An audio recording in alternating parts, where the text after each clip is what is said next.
Hi, this is Ruth Theresa with One Inspiring Woman, and today I'm answering a Dear Ruth Theresa question. So let me start with introducing myself to you, and then I'll get straight to that question. My name is Ruth Theresa. I have my own psychic company called One Inspiring Woman. I'm an intuitive psychic medium here in the Sugar Land area. That's just outside of Houston. I have lots of different clients that come to me for many different reasons. Some of them are to be gifted a message from their loved ones who have passed, or get messages from their angels and guides to get more insight into what's going on around them. Sometimes it's to get some assistance with their business or insight into what's going on in their career area. So if you enjoy my content, please make sure that you subscribe, like, and share to other people that will enjoy, and make any comments you would like below. Let's get to that question. So the question is, Dear Ruth Theresa, how do I know if my depression is mine or is it caused by someone else? Could it be something connected to the home or land where I live now? So that's a great question. So a lot of times people don't even realize that depression can get stuck in the land or in a home, and it can, so can. So let's first deal with, how do I know it's mine or someone else's? So one of the things I would say is, when you feel depression or you feel like you've picked up energy from someone else, a lot of times it will have some similarities to your own. But if it was yours, you could kind of easily unpack it. The thing is, though, if it's not easily unpackable, it probably belongs to someone else. And you picked it up because maybe they're not secure about their bodies, and that's kind of what the depression is. Like, I'm too fat, or I'm too thin, or I'm too tall, I'm too thin, whatever it is, whatever that is. And you have a similarity to it, but because you have different body issues, like, it'll feel familiar because it's part of the body, but it won't feel familiar with, like, once you start trying to unpack it. So a lot of times when people are dealing with depression, I tell people, like, go to the bottom of it. What's way down deep inside? Where is that coming from? Where is that energy coming from? And that's most important to keep in mind. And as you start unpacking it, when you feel that energy, that depression, so why am I feeling this way? Maybe my clothes are too tight or too thin, or it's like something's wrong and something's triggered me to go back to that depression. And once you start kind of unpacking that and start feeling it, it's kind of like, where is my anxiety coming in from? Is it yours or is it someone else's? It's going to feel different if it's someone else's. Like I said, it's not going to unpack as easily, or you're going to get to a point where you're like, hit the wall and I can't get past it. So it's kind of like, it's not going anywhere else. That's when you know it belongs to someone else. But it can also, if you're in an apartment or a home where someone has lived and they had depression, it's something that can kind of be in the walls, it could be in the floor, it could be even all the way into the land.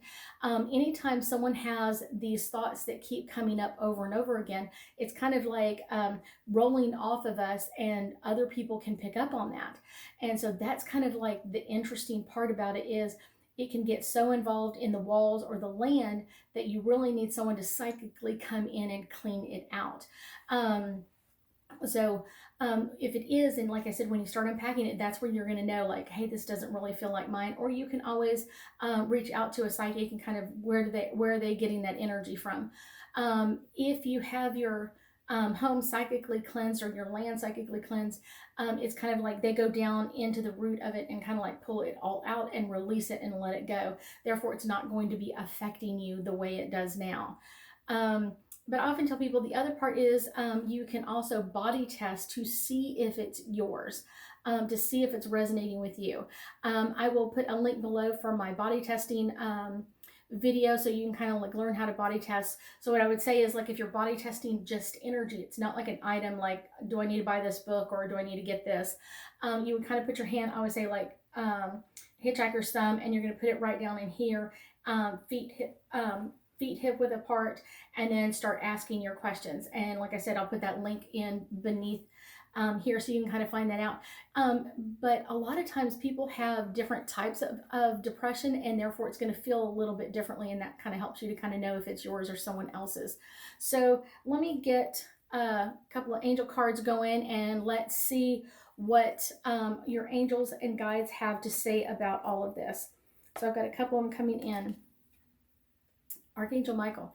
Archangel Michael would be my number one person to come in if I knew I was dealing with depression energy stuck inside the land, and I didn't know how to get it cleansed out. I would ask him to come in and remove that as best he can. It will take a psychic to get it completely out, but it also may give you a barrier of protection, because that's kind of what Archangel Michael does, is protect energy. Forgiveness. A lot of times, like, we are way more harsh on ourselves than anybody else around.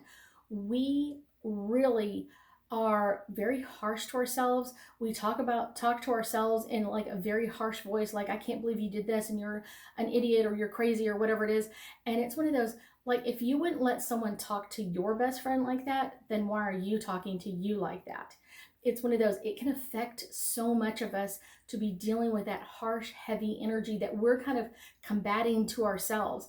And usually that comes in from something from our childhood as well, is we heard that as a child, oh, you're stupid, or oh, this isn't whatever it is. And then, but they said it once, but here we are saying it to ourselves 1,000 times or more. And that's something that we need to forgive and work on, not only forgiving that person, but forgiving ourselves as well, because it's one of those, like I said, you're repeating it over and over again. I also get the card signs, and this comes in of, there are usually signs that the depression isn't yours. Like I said, it doesn't feel quite right, or you'll have images come up depending on what your psychic abilities are that just don't fit quite right with you. It's like, I have this problem and not that problem, so why is this coming up? So read the signs, reading the images that are around you, or the information that's there, kind of like, how do you feel about this? What do you feel is changing or upgrading in this area? And that's a really important one. I get divine guidance. When you're dealing with an energy like this, it's really important to understand your angels and guides are there to protect you, and you can ask them to protect you. You can ask them to kind of protect your energy in that area until you can get it psychically cleaned up and going in the right direction for you. But make sure that you are asking your angels and guides to do that, even Archangel Michael, and clearing out that negative energy that has been affecting you. Because once you start kind of like that downplay of depression, sometimes it's really hard to stop it. Once it's rolling, it's kind of like rolling down a hill, and it will continue to affect you until you release it or let it go. That is the best thing to do. I thank you so much for joining me today, and I know that we'll be talking again soon.